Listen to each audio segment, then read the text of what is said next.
Choreographer stunner Sham பண்ணியிருக்காரு. அவரும் இந்த படத்தில் வந்து ஒரு இன்டர்வல் பிளாக்காக இருக்கட்டும், கிளைமேக்ஸ் பிளாக்காக இருக்கட்டும், அப்புறம் சேஸ் அப்படின்றத ரொம்ப அருமையாக பண்ணியிருக்காரு. ஒரு ஷார்ட் டியூரேஷனில் அவருக்கும் என்னோட தேங்க்ஸ் சொல்லிக்கிறேன். Yes, thank you sir. So just set the mood, நான் வந்து 2 கேள்வி மட்டும் கேட்டுக்கிற ப்ரிவிலேஜ் எடுத்துக்கிறேன். அதுக்கப்புறம் நீங்கள் கண்டிப்பாக கேள்வி கேட்கலாம். At least one I will start with. Okay இல்லையா? கேட்கலாம்ல? ஒரு கேள்வி கேட்டுக்கிறேன். ஓகே. ஸோ சார், ஈரம் படத்தில் வந்து இல்லை கேட்கலாம்ல? எஸ். ஸோ ஈரம் படத்தில் வந்து நிறைய ரிசர்ச் இருந்திருக்கும் நீங்கள் பண்ணுறப்ப, பிகாஸ் அது எங்களுக்கு ரொம்ப புதிய கதை. இன்ஃபேக்ட் உங்களுக்குமே ஒர்க் பண்ணுற புதுசாக இருந்திருக்கும். ஸோ சப்தம் அப்படின்னு ஒரு சவுண்ட் ஹாரரில் ஒர்க் பண்ணுறப்போ என்ன மாதிரியான ரிசர்ச் ஒர்க் இதுக்குள்ளே இருக்குது சார்? இது என்னோட ஹாரர் அப்படின்னு பார்க்கும்போது ஒரு ரியலிஸ்டம் பேஸ் தான் பண்ணுவேன். ரொம்ப வந்து நம்ப முடியாத சில விஷயங்கள் அங்கே பார்த்து நம்ப முடியாத சில விஷயங்கள் அப்படின்றது எடுத்துகிட்டு போகிறது கிடையாது. அது ஒரு ஹாரர் அப்படின்றது ஒரு ஃபேண்டசியாக இருந்தாலும், ஒரு பேய் படம் அப்படின்றது ஃபேண்டசியாக இருந்தாலும், ஒரு நம்பக்கூடிய சில விஷயங்களை வச்சு தான் ஒரு கதையை ட்ரைவ் பண்ணிட்டு எடுத்துகிட்டு போகணுன்னு நினைப்பேன்.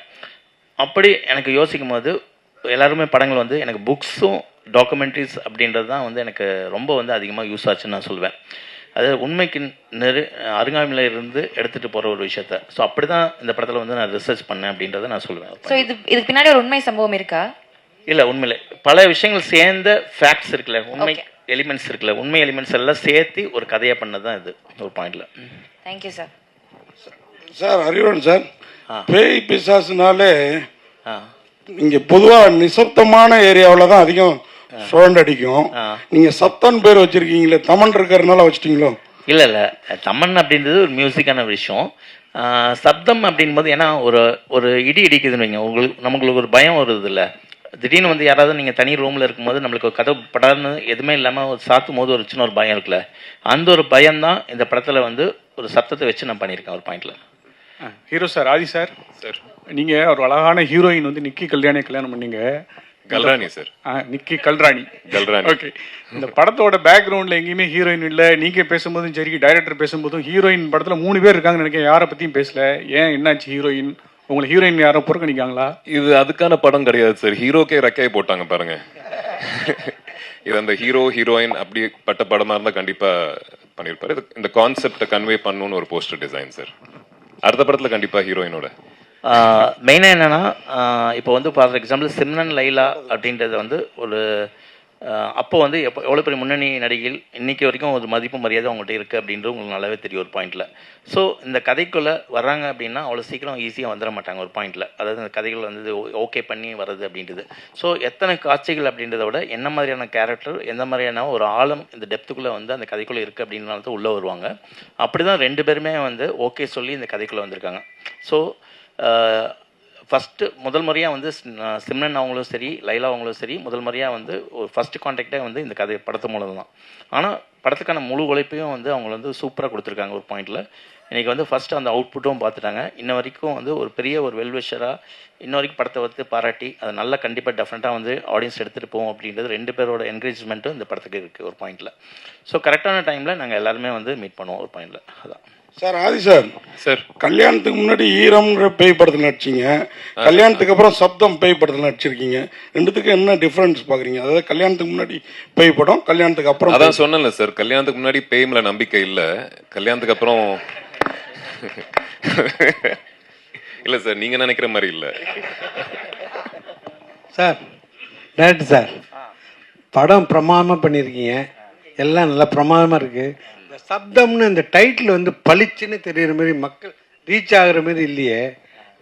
எழுத்து இல்லை, என்னன்னா இப்போது அந்த ஒரு கேள்வியாக வருது இல்லை ஒரு பாயிண்டில். ஸோ அதுக்காக வந்து நம்மளுக்கு புரியாமல் இருக்கக்கூடாது. ஏன்னா எண்ட் ஆஃப் த டே வந்து எல்லாமே ஆடியன்ஸ்கிட்ட போய் சேர்க்கணும் அப்படின்றதுக்காக தான் ஒரு படம் பண்ணுறோம். அதே நேரத்தில் ஒரு பாயிண்ட் வந்து நம்ம ஒரு க்ரியேட்டிவிட்டி பாயிண்ட் இருக்குல்ல ஒரு விஷயத்த, அந்த விஷயத்த வந்து அழகாக வந்து சப்தம், இப்போ சில பேர் நோட் பண்ணி சொன்னாங்க, சப்தம்ன்றது அந்த ஃபாண்ட்லேயே வந்து சூப்பராக பண்ணிடுங்க. ஸோ அந்த பாராட்டும் நம்ம எடுத்துக்க வேண்டியது இருக்குது.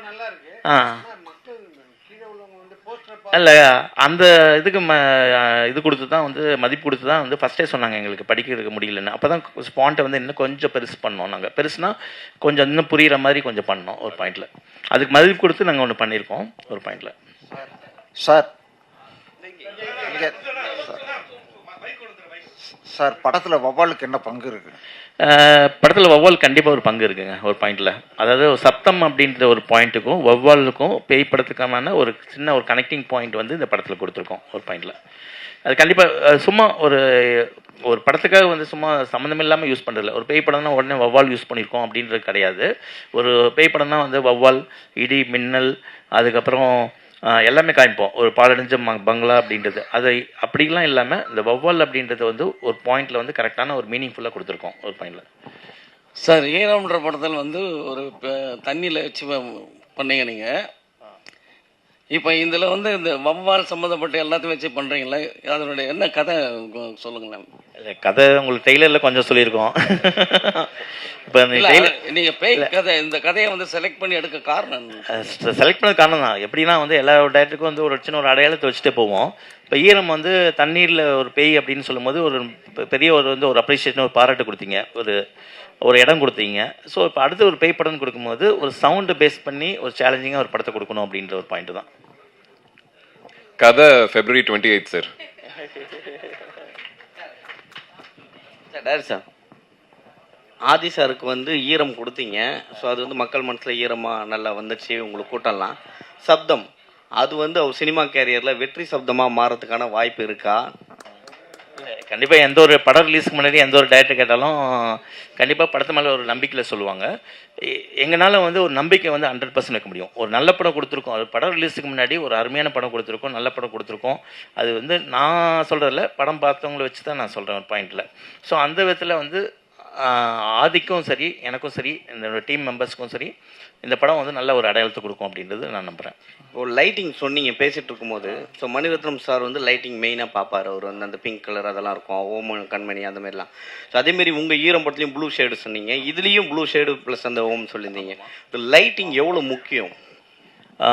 லைட்டிங் கண்டிப்பாக ரொம்ப ரொம்ப முக்கியமான விஷயம். ஒரு முக்கியமான விஷயம் சொன்னால், படத்தில் வந்து கேரக்டர் வந்து ஈரம் படத்தில் கூட வந்து ஒரு ஆஃப் ஷேடோ வந்து லைட்டிங் வந்து கட் பண்ண சொன்னேன் ஒரு பாயிண்டில் மனோஜ்ட்டு. அப்போ வந்து மனோஜ் சொன்னப்பில் உண்மையிலே யாருமே வந்து ஒரு ஆர்டிஸ்ட்டுக்கு வந்து ஒரு லைட்டிங் வந்து ஆஃப் லைட் போதும் அப்படின்றது யாருமே சொல்ல மாட்டாங்க. ஃபேஸில் வந்து பளிச்சுன்னு எங்களுக்கு வேணும் அப்படின்னு தான் சொல்லுவாங்க. ஃபஸ்ட் டைம் வந்து நீ சொல்லியிருக்கேன் அப்படின்னு ஒரு விஷயம் சொல்லுவேன். ஸோ லைட்டிங் அப்படின்றது ஒரு கேமராமேனுக்கும் அது கதையில் வந்து ஒரு பங்காக கொண்டு போகணும், ஒரு டைரக்டருக்கும் அதோட நாலேஜ் வந்து கண்டிப்பாக இருக்குன்னு நான் யோசிக்கிறேன். ஒரு மேக்கிங் அப்படின்றது வந்து எங்கே வரும்னா, ஒரு நல்ல இயக்குனருக்குள்ள ஒரு நல்ல ஒளிப்பதிவாளர் இருக்கணும், அதே மாதிரி ஒரு நல்ல ஒளிப்பதிவாளருக்குள்ள ஒரு நல்ல இயக்குனர் இருக்கணும் ஒரு பாயிண்டில். அப்படி ரெண்டும் சேரும் போது ஒரு ப்ராப்பரான ஒரு மேக்கிங் அப்படின்றது வரணும். அந்த நாலேஜ் வந்து 2 பேருக்குமே இருக்கணும் அப்படின்றத நான் யோசிக்கிறேன். இப்போ சமீபத்தில் வந்த படங்களில் பார்த்தீங்கன்னா சப்தம் சவுண்டு தான் வந்து கெடுத்துச்சு நிறைய இதுவை, படத்துடைய நிறைய இறைச்சலாக இருக்குது அப்படின்ற மாதிரி. ஸோ இந்த படத்தில் சப்தம் எந்த அளவுக்கு இருக்கும்? அதான் நான் ஏற்கனவே சொன்ன மாதிரி நானும் என்னோடய சவுண்ட் இன்ஜினியரும் என்ன டிசைட் பண்ணோன்னா, எப்போவுமே ஒரு மியூசிக்கோட வேல்யூவும் ஒரு சவுண்டோட வேல்யூவும் எப்போ தெரியும்னா, ஒரு சைலண்ட்டுக்கு அப்புறம் தான் தெரியும் ஒரு பாயிண்டில். ஒரு அமைதிக்கு அப்புறம் தான் வந்து அதோட வேல்யூ தெரியும். ஸோ அந்த அமைதியும் இந்த படத்தில் இருக்கும், அந்த சவுண்டும் இந்த படத்தில் இருக்கும். அந்த ஒரு விஷயம் கான்சியஸாக வந்துடும், அந்த இறைச்சல் அந்த ஆடியன்ஸை வந்து டிஸ்டர்ப் பண்ணக்கூடாது, ஆனால் சைக்காலஜிக்கலாக டிஸ்டர்ப் பண்ணணும் ஒரு பாயிண்டில். அதோட லென்த் அப்படின்றது தான் நாங்கள் வந்து கேர்ஃபுல்லாக இருந்துக்கிட்டோமே தவிர, மற்றபடி படம் ஃபுல்லாக வந்து லெவலில் ஏற்றி ஜாஸ்தி பண்ணி ஆடியன்ஸை வந்து அப்படியே வந்து கதற விடணும் அப்படின்ற ஒரு பாயிண்டில் கிடையாது ஒரு பாயிண்டில். சார் இப்போ நீங்கள் பார்த்தீங்க 2 hours படம்னு சொன்னீங்க, நாங்கள் ஒரு கிளிம்ஸ் பார்த்தோம். அதில் வந்து ஒரு 2 minutes சம்திங் 1 minute தான் இருக்கும். அதில் வந்து ஒரு பீப் போட்டிருந்தீங்க. அது எங்களால் இப்போ இந்த நேரத்தில் அந்த சவுண்ட் ரொம்ப டிஸ்டர்ப் பண்ணுச்சு. சரிங்களா, ஒரு பெரிய படத்தையே அந்த சவுண்ட் டிஸ்டர்ப் பண்ணால்தான் தான் படமே ஓடலை. சரி, இந்த படம் வந்து மக்களை வந்து டிஸ்டர்ப் பண்ணாமல் பார்க்க வைக்குமா? டெஃபினட்டாக கண்டிப்பாக பார்க்குவோம். அதாவது நீங்கள் இன்றைக்கி வந்து ப்ரெஸ் பீப்புள் ஒரு சவுண்டு எதிர்பார்த்து ஒரு சப்தம்ன்றது ஒரு சவுண்டை பேஸ் பண்ணி ஒரு படம் பண்ணியிருக்காங்க அப்படின்றதுக்காக நீங்கள் அங்கே வந்திருக்கீங்க ஒரு பாயிண்டில். ஸோ உங்களுக்கு அந்த ஒரு காட்சி அப்படின்றது காமிக்கிறது ஃபோக்கஸ்டாக காமிக்கணும். சப்தம் படம்ன்றது இந்த படத்தில் நாங்கள் என்ன பண்ணியிருக்கோம் அப்படின்றது அப்படின்ட்டு ஒரு சாம்பிள் தான் காமிச்சிருக்கோம் ஒரு பாயிண்டில். அந்த சாம்பிள் வந்து படத்தில் வந்து சில சாம்பிளாக தான் இருக்குமே தவிர வெவ்வேறு விதமாக தான் இருக்குமே தவிர மொத்த படமாகவே வந்து உங்களுக்கு வந்து இறைச்சல் அப்படின்ற ஒரு பாயிண்ட் வந்து இருக்கவே இருக்காது. கண்டிப்பாக டெஃபினட்டாக அது 100% நான் வந்து ஷூராக சொல்லிப்பேன் ஒரு பாயிண்டில்.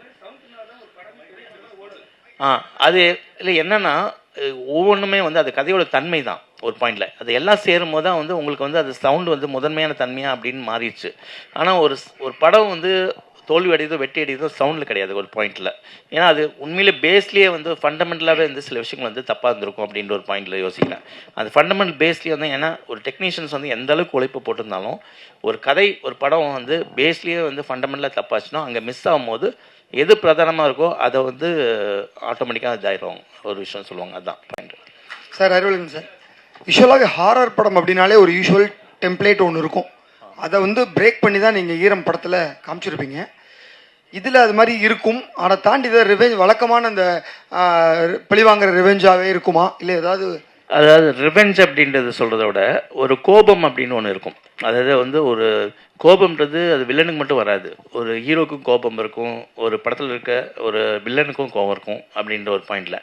ஸோ கோபத்தை தான் பிரதானமாக எடுத்துக்கிட்டேனே தவிர இந்த பழிவாங்கல் கதை அப்படின்ற ஒரு பாயிண்டில் நான் எடுத்துகிட்டு போகல. மோரோவர் இந்த படம் சயின்டிஃபிக்கான படம், அவ்வளோதான் ஒரு பாயிண்ட். சார் ஆர்ஆர் ஃபிலிம்னாவே உங்களுக்கு வந்து ஆதி சார் ஞாபகம் வருமா? இல்லை அப்படி கிடையாது. ஒரு விஷயம் எங்களோட ட்ராவல் வந்து நிறைய ஆக்ஷன் படம் ஸ்கிரிப்டும் பேசியிருக்கோம், ஹாரர் படம் பேசியிருக்கோம். சரி இப்போ வந்து இந்த படத்தில் நான் பேய் இல்லை, paranormal investigator. Sir director sir இங்கே சார் இங்கே அண்ணா சார் டைரக்டர் சார் இது சப்தத்துக்கு கீழே வந்து ஈரம் பார்ட் 2ன்னு ஏன் போடாமல் இருக்கீங்க? இது ஈரம் படத்தோட 2 தான் அப்படின்ட்டு இண்டஸ்ட்ரி ஃபுல்லாக பேசுகிறாங்க. இல்லை சார், நான் ஏற்கனவே சொன்னதுன்னு கண்டிப்பாக வந்து நியாயமாக இருக்கணும், உண்மையாக இருக்கணும்னு நான் ஃபீல் பண்ணுறேன். ஓகேவா? எனக்கு நிறைய பேர் சொன்னாங்க ஈரம் 2ன்னு கூட போடலாமே அப்படின்ற ஒரு பாயிண்டில் சொன்னாங்க, பிஸ்னஸ் தான் இருக்கும் நல்லாயிருக்கும் அப்படின்னு. இல்லை, அதுக்கான நேர்மை நியாயம் ஆடியன்ஸை ஏமாற்றக்கூடாதுல தெளிவாக இந்த ஒரு பாயிண்டில். அதாவது என்ன படம் நம்ம கொடுக்க போகிறோம் அப்படின்ற ஒரு படம் இருக்குல்ல, ஈரம் 2 தனியாக இருக்குது, அது வேறு படம். அது கண்டிப்பாக அதுக்கான ஸ்கிரிப்ட் இருக்குது ஒரு பாயிண்டில். அது பண்ணோன்னா கண்டிப்பாக வந்து எஸ்பெச்சஸ் கூட தான் நான் பண்ணுவேன் ஒரு பாயிண்டில். இது தனியாக சப்ஜெக்ட் ஒரு. ஆனால் ஹாரர் படம் எங்கே வந்து கனெக்ட் ஆகுதுன்னா ஈரமுக்கும் சப்தத்துக்கு ஆதி சார் நான் தமன் அப்படின்ற ஒரு விஷயத்தில் நாங்கள் கனெக்ட் ஆகிறோம், ஒரு ஹாரர் படம் எடுக்கிறோம். அந்த பாயிண்ட் தான் சார். ஆதி சார் ஒரு காலத்தில் பேய் படம்னாலே ரொம்ப பயந்து நடிக்கிட்டு இருந்தோம். அந்த சுந்தர்சி சார் காஞ்சனா மாதிரி படம்லாம் வந்து பேய் ரொம்ப காமெடி ஆகிட்டாங்க. இப்போ வந்து பேயை வந்து ரசிப்பாங்களா? இந்த மாதிரி கதை எப்படி இருக்கு? இந்த கதை எப்படி? ஒரே பாயிண்ட் தான் சார். எந்த மாதிரி படங்கள் கொடுத்தாலும் சரி, அதாவது பேய் படத்துலேயே ஒரு ஜானர் இருக்குது. அதாவது நீங்கள் சொன்ன மாதிரி வந்து ஹாரர் காமெடி இருக்குது, பயமுத்துற ஹாரர் இருக்குது, அதுக்கப்புறம் வந்து ஒரு சோல்ஃபுல்லாக வந்து ஒரு கதையை வந்து எமோஷனலாக சொல்கிற சில ஹாரர் படங்களும் இருக்குது ஒரு பாயிண்டில். ஸோ என்றைக்குமே வந்து ஆடியன்ஸை வந்து நம்ம என்கேஜிங்காக வச்சுக்கிட்டோம்னாவே வந்து தியேட்டரில் வந்து என்கேஜிங்காக வச்சுக்கிட்டு ஒரு சோல்ஃபுல்லாக வந்து ஆடியன்ஸை நம்ம கனெக்ட் பண்ணிட்டோம்னா அங்கே அந்த படம் வந்து சக்ஸஸ்ஃபுல்லாக ஆகணும் அப்படின்ட்டு தான் நான் ஒரு நம்புகிறேன். அந்த நம்பிக்கை வந்து இந்த படத்தில் எனக்கு இருக்குது அப்படின்னு சொல்கிறேன். ஸோ ஒரு ஹாரர்ன்றது நான் ஒரு பாயிண்ட்டாக எடுத்துக்கிட்டேனே தவிர ஒரு கமர்ஷியல் வேல்யூவாக எடுத்துக்கிட்டதில்ல, அதுக்குள்ளே ஒரு கதை சொல்லியிருக்கேன் ஒரு பாயிண்டில். அதுதான் எல்லாருக்குமே வந்து ஒரு கமர்ஷியல் பாயிண்ட் சொல்லுவாங்க. ஒரு ஆக்ஷன் படம்ன்றது ஒரு கமர்ஷியல் பாயிண்ட்டு, ஒரு காமெடின்றது ஒரு கமர்ஷியல் பாயிண்ட்டு, ஒரு லவ்ன்றது ஒரு கமர்ஷியல் பாயிண்ட்டு. நான் ஹாரர் எடுத்துக்கிட்டேன். ஆனால் இந்த எல்லா படங்களும் வெற்றி பெறது வந்து ஏதோ ஒரு இடத்துல வந்து உங்கள் இடத்துல கனெக்ட் ஆகணும் ஒரு பாயிண்டில். ஸோ அந்த கனெக்ஷன் வந்து ஒரு விஷயம் நான் நம்புகிறேன். டைரக்டர் சார், இந்த படத்துல ஆதிபுரோ வந்து அவரோட கேரக்டர் வந்து ஒரு பேரநார்மல் இன்வெஸ்டிகேட்டர். பேரநார்மல் ஆக்டிவிட்டிங்கிறது ஹாலிவுட்ல ஒரு ஃபேவரட்டான தீம். அந்த எலிமெண்ட்ஸ் இதுல நிறைய இருக்கா? அல்ட்ராசோனிக் வேவ்ஸ் மூலமா தான் பேட், அதாவது வௌவால் நிகழ்வுகள் எல்லாம் இருக்குங்கிறதும் அது ஒரு இடத்துல ஒரு டைலாக்ல மென்ஷன் ஆயிருந்தது, which is a fact. Paranormal ஆக்டிவிட்டியும் இந்த அல்ட்ராசவுண்ட் வேவ்ஸ் அந்த பேட் மூவ்மெண்ட்டுக்கும் எப்படி லிங்க் பண்ணியிருக்கீங்க? லிங்க் பண்ணல, நான் அதான் சொன்னேன். ஒரு பேரநார்மல், அதாவது ஒரு கோஸ்ட் இன்வெஸ்டிகேட்டர் அப்படின்னாவே ஒரு ஆவியை வந்து சயின்டிஃபிக்காக ஒரு அறிவியல் பூர்வமாக வந்து அணுகுறவர் அப்படின்ற ஒரு பாயிண்டில். ஸோ அதை அணுகும்போது அவர் கிராஸ் பண்ணுற விஷயங்கள் எல்லாமே தான் வந்து நீங்கள் டெய்லரில் பார்த்த சின்ன சின்ன விஷயங்கள் அது படமாக பார்க்கும்போது ஓகே கோர்வையாக வந்து ஒரு கனெக்டிங் பாயிண்ட் வரும் ஒரு பாயிண்டில். ஸோ அப்படி தான். ஸோ எல்லாமே வந்து ஒரு எமோஷனலாக கனெக்டிங் பாயிண்ட்டாக ஒரு ஹாரிஃபிக்காக நான் சொல்லியிருக்கேன் ஒரு பாயிண்டில். சார் ஆதி சாருக்கு ஒரு கேள்வி. சார் ஆதி சார், நீங்கள் தமிழில் நிறைய படங்கள் பண்ணீங்க. படங்கள் எல்லாமே வந்து இட் வாஸ் கிரிட்டிக்கலி அக்ளைம்டு. படம் நல்லா போச்சு இல்லைன்றதை விட ஆதியோட ஆக்டிங் வாஸ் அப்ரிஷியேட்டட்.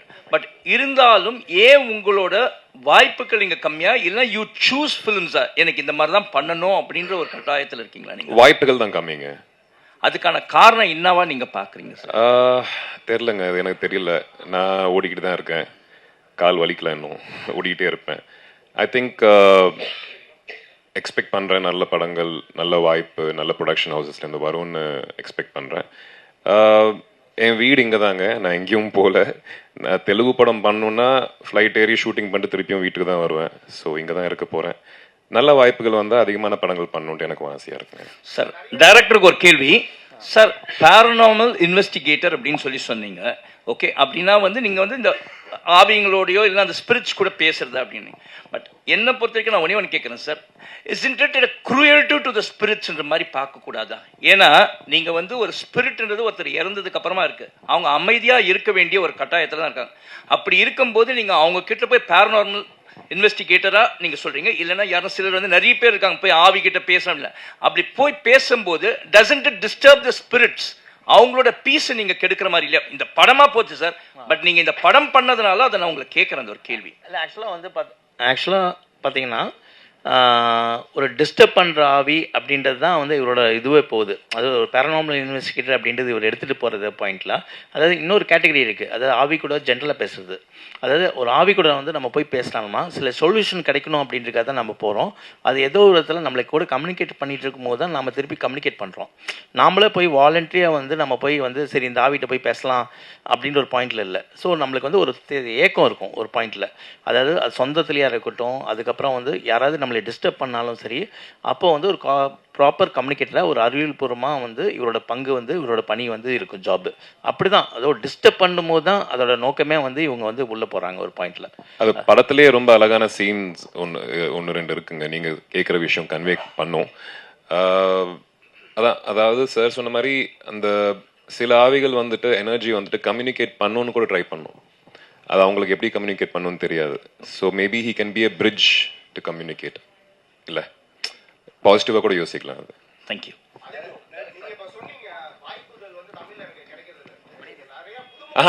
கம்மின்னு சொன்னாங்க, கிடைக்கிறது. இது தமிழ் படம் தானே.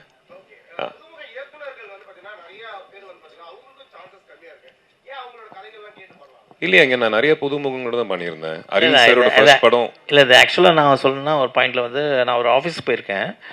அப்போ வந்து நான் 2-3 இன்டர்வியூவில் கூட சொல்லியிருக்கேன். என்னென்னா அவரை பொறுத்த வரைக்கும் நான் ஆஃபீஸ் பண்ணேன்னா ஒரு போர்டு வச்சுருப்பார் ஒரு பாயிண்டில். அந்த போர்டில் வந்து ரைட்டப்ஸ் இருக்கும். என்னென்னா 9 o'clock அப்படின்னு பார்த்தீங்கன்னா வந்து இந்த இவர்கிட்ட கதை கேட்கணும். அவர் யாருன்னா வந்து இந்த டயட்டோட அசோசியேட்டாக இருப்பார். அதுக்கப்புறம் வந்து 2 மணிக்கு பார்த்தீங்கன்னா இந்த ஒரு கதை இருப்பார், அது வந்து இந்த டயட்டோட அசோசியேட் அப்படின்னு இருப்பார். ஸோ இந்த விஷயங்கள் வந்து நானும் யோசிப்பேன், இவ்வளோ கதை கேட்டுட்ருக்காரு அப்படின்ற ஒரு மாதிரி வந்து அவர்கிட்ட கேட்பேன் நான் ஒரு பாயிண்டில். ஸோ அது வந்து அவர் இன்ட்ரெஸ்டிங்காக வந்து அந்த கதையை கேட்டு அதில் வந்து சூஸ் பண்ணோம் அப்படின்ற ஒரு பாயிண்டில் இருக்காரு. ஸோ என்னை பொறுத்த வரைக்கும் நான் பார்த்த விஷயங்கள் அதுதான். ஆமாம், கிளாப் ஃபர்ஸ்ட் டைம் டைரக்டர், அப்புறம் மரகத நாணயம் first time director, partner first time director. எனக்கு 2வது படமாக ஈரம் இருந்தது, சாரோட first film. So directors first டைமாக செகண்ட் டைமாக அதை தாண்டி ஆனஸ்டி இன் ஃபிலிம் மேக்கர் ரொம்ப ரொம்ப முக்கியங்க. அதை தான் பார்ப்பேன் நான். Arivu and Adi, fantastic trailer. We're all looking forward to watching the film. உங்களுடைய ட்ரெய்லர்ல இருந்து and from what you've just said, the theme of the film வந்து looks universal. இது ஒரு பர்டிகுலர் ரீஜனை பொறுத்தோ இல்லை ஒரு பர்டிகுலர் ஏரியாக்காக ஸ்பெசிஃபிக்காக கிரியேட் பண்ணப்பட்ட கதையை மாதிரி தெரியல, யூனிவர்சலாக அப்ளை பண்ணப்படுற ஒரு தீமாக தான் தெரியுது. So how many languages is this film being made into? தெலுங்குல ஏன் எடுத்துட்டு போகல, ஏன் why are you not taking it into South Indian languages, other languages? We are okay. Tamil, Telugu, Kannada, Hindi, write down. We are promotions கூட இப்போ இன்னைக்கு முடிச்சுட்டு நாளைக்கு ஹைதராபாத். மெயினாக வந்து எல்லாருமே வந்து சார் சொன்ன மாதிரி தமிழ், தெலுங்கு, ஹிந்தி தான் ஜென்ரலாக இருக்கும். அப்போது கன்னடா வரைக்கும் நாங்கள் பேரலாக எடுத்துகிட்டு போகிறோம் ஒரு பாயிண்டில். ஸோ தெலுங்கு அண்ட் கன்னடா வந்து என் சினிமாஸ் வந்து ரிலீஸ் பண்ணுறாங்க. ஹிந்தி வந்து சாஜித் குரேஷியை வந்து அவர் வந்து ரிலீஸ் பண்ணுறாரு. ஸோ ரெவன்ஸா ஃபிலிம்ஸில் T3 கம்பெனியில் வந்து அவங்க ரிலீஸ் பண்ணுறாங்க. தெலுங்குலையும் நல்ல டிஸ்ட்ரிபியூட்டர்ஸ் மைத்ரி அவங்க அசோசியேட்டாக இருக்காங்க. So we are having a big release in all the other languages ஆல்சோங்க. Director sir, Sabdham okay. இதுக்கு முன்னாடி நீங்கள் த்ரில்லர் அருண் விஜய் வச்சு பார்டர் ஒன்று நிற்கிது, அது பார்டர்லேயே இருக்குது, ஏன் அதை ரிலீஸ் பண்ணாமல் அப்படியே பார்டர்லேயே? ஏற்கனவே சொன்னாங்களே, ஒரு படத்தோட ரிலீஸ் அப்படின்றது நான் சம்மந்தப்பட்ட ஒரு விஷயம் கிடையாது. இப்படி எடுத்துகிட்டு போகிற விஷயங்களுக்குல நிறைய பிரச்சனைகளாக இருக்கணும், இதுவாக இருக்கட்டும், அது டெஃபினட்டாக வந்து அருண் விஜய் சாருக்கும் எனக்கும் வந்து ஒரு மிகப்பெரிய ஒரு படமாக இருக்கும் அப்படின்னு நான் நம்புகிறேன். பார்டர் நான் பார்த்துட்டேங்க, செம்ம படம். அது வேற ஒரு காரணங்களுக்காக நிற்குது, ரொம்ப ரொம்ப நல்ல படம். அது ப்ளஸ் எப்போ ரிலீஸ் ஆனாலும் அந்த படத்தோட ரெலவன்ஸ் கண்டிப்பாக இருக்கும். ஸோ பழைய படம் மாதிரி தெரியாது உங்களுக்கு. டேரக்ட் சார், இப்போ பார்த்தீங்கன்னா வவ்வால் வந்து ஆக்சுவலாக எல்லாருமே வந்து பேய்களுக்கு தான் யூஸ் பண்ணுறாங்க. வவ்வால்ன்றது ஒரு நல்ல ஒரு இது. அதோடைய குணமே வேற. அது சப்தம் கொடுத்து தான் அந்த இடத்துக்கு ஒளியை எழுப்பி தான் உள்ளே போகும். அதை ஏன் அதை சின்னமாக மாற்றிட்டு இருக்கீங்க எல்லாருமே? இல்லை, அதாவது சில விஷயங்கள் தவிர்க்க முடியாமல் நம்ம யூஸ் பண்ணாலும் அதை எப்படி யூஸ் பண்ணுறோன்னு ஒன்று இருக்குல்ல. ஒரு படத்துக்கு வந்து பார்த்திங்கன்னா ஒரு ஹீரோயின் கண்டிப்பாக வந்து 2 பேர் லவ் பண்ணுறாங்க. ஒரு லவ் ஸ்டோரினா வந்து 2 பேர் லவ் பண்ணுவாங்க, பிரிவாங்க, சேருவாங்க அப்படின்னு ஒரு பாயிண்ட் இருக்குது. ஆனால் அதை எந்த அளவுக்கு டிஃப்ரெண்ட்டாக நம்ம எடுத்துகிட்டு போகிறதுல தான் அதோட சக்ஸஸ் இருக்குது. இப்போ அந்த வௌவால் அப்படின்றது வந்து ஒரு பேய் படம் ஒரு சிம்பிளாக இருந்தாலும் நாம் என்ன இந்த படத்தில் வந்து யூஸ் பண்ணியிருக்கோம், எப்படி யூஸ் பண்ணியிருக்கோம் அப்படின்னு ஒன்று இருக்குல்ல, அந்த விதத்தில் இது வேறுபடும் ஒரு பாயிண்டில். Yes, thank you so much.